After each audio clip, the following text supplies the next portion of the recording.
we've added a bit of audio-visual for you, so it allows you to sort of... So it allows you to... Oh, sorry. There's a background on how long your fix is. Okay, right now. Well done. Get on. Good evening, ladies and gentlemen. Oh, you're having a good time! As you're probably aware, John has chosen two best men on this special day, Mark and myself. We have therefore decided to split the speaking duties 50-50, thinking this would be the best way to keep your attention for the next 4.5 hours. Actually, you needn't be concerned. I read somewhere that a good best man speech shouldn't take longer than it takes the groom to make love. So, ladies and gentlemen, I give you Mr. and Mrs. Hyde.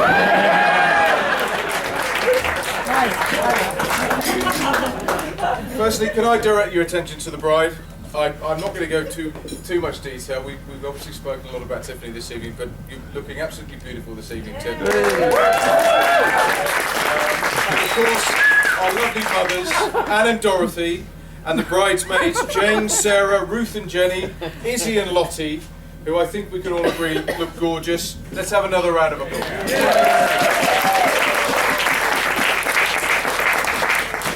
I would also like to congratulate the ushers for at least turning up fully dressed and relatively sober.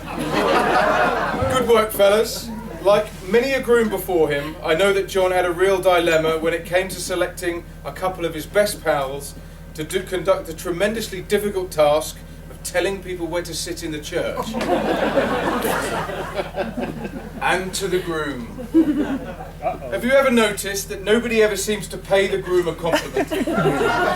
Well, I think you'll agree that John is also looking pretty dapper this evening, despite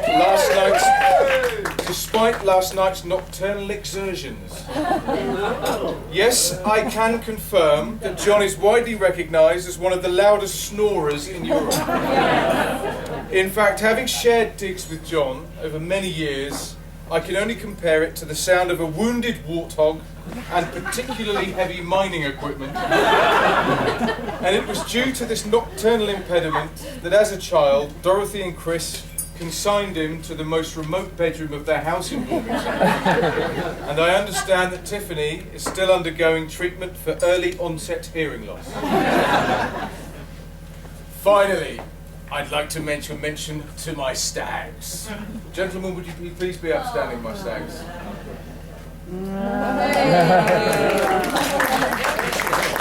A band of truly extraordinary gentlemen who provided John with a rather splendid weekend in Exeter, perfectly timed to coincide with Freshers' Week.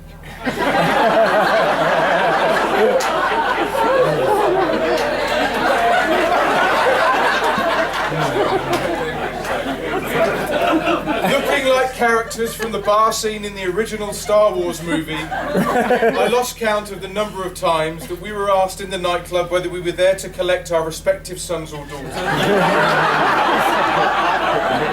Nevertheless, our excellent 90s style dancing and extravagant moustaches certainly seem to entertain the locals. Well done, chaps. Well done.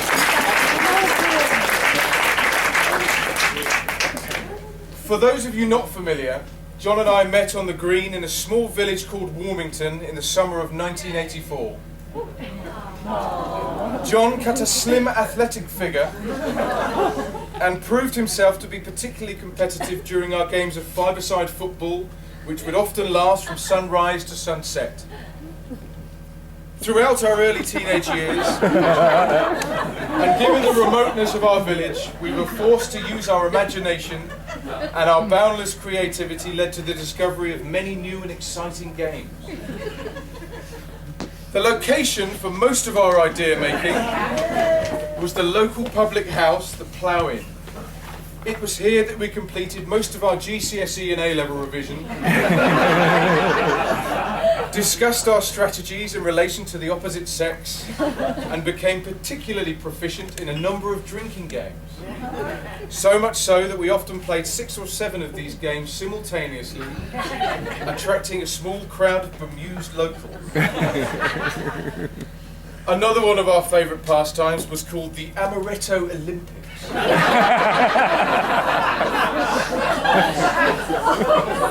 This activity involved the stealthy removal of a bottle of amaretto liqueur from John's parents' drinks cabinet in the dead of night.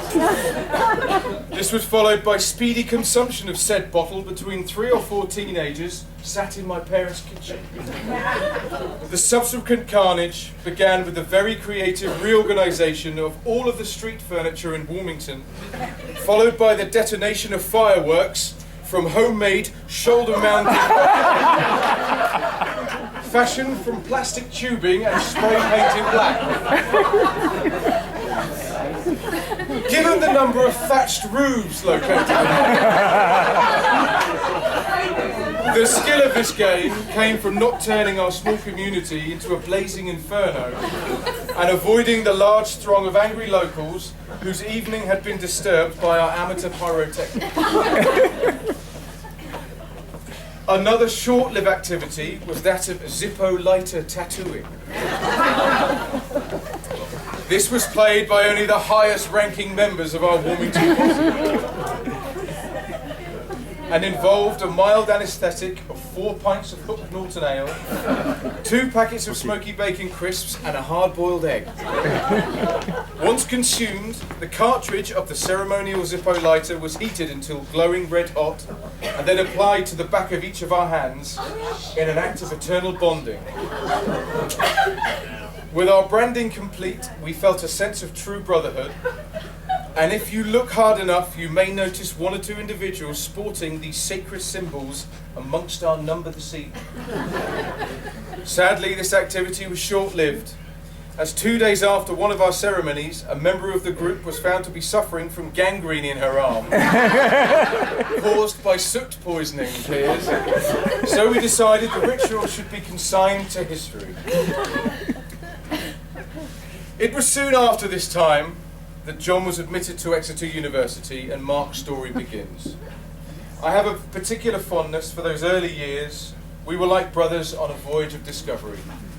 Since that time, we have never strayed too far from each other's side, and during the last 6 years, once again, live a stone's throw away from each other, this time in Kew. Our lives have progressed. I'm sure you'll be pleased to know that we have grown and matured together over this time. Or so I thought. This was until one Saturday morning in June this year, when I turned on my phone to receive a series of photos of John lying in a hospital bed, sporting a blood-soaked shirt with his head in a bandage. In my obvious panic, I called him and explained that he had explained that he had fallen on his way home from work. Over the course of the next week, I discovered the real story. It began on a Friday evening with a free bar full of West London teaching staff operating on empty stomachs. After their final round of Zambuca, John and Tiffany left the event and decided to take a taxi home. Halfway through the journey, John decided to unveil his self-styled backwoodsman skills and persuaded Tiffany to continue their journey on foot via a series of public gardens. It was during this time that John was viciously set upon by an irritated knotweed which grasped his leg and sent him headfirst into the curb. The extent of their alcohol intake was only revealed when they arrived home and they turned on the lights.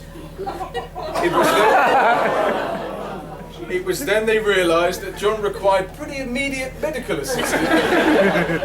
And as such, he spent the early hours of the next morning in West Middlesex A&E department.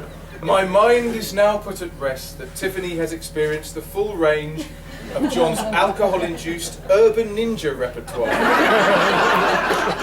And that nothing will be too much of a surprise in their relationship from here.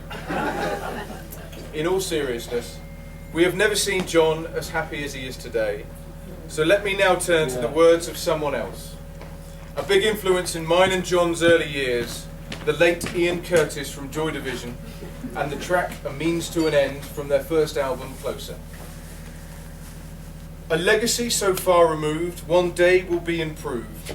Eternal rights we left behind, we were the better kind. Two the same, set free too, I always look to you. We fought for good, stood side by side, our friendship never died. On stranger waves, the lows and highs, our vision touched the sky. Immortalists with point to prove, I put my trust in you. Ladies and gentlemen, please be upstanding for the bride and groom. Let's drink to love, which is nothing else unless it is divided by two, to John and Tiffany, Mr. and Mrs. Hyatt.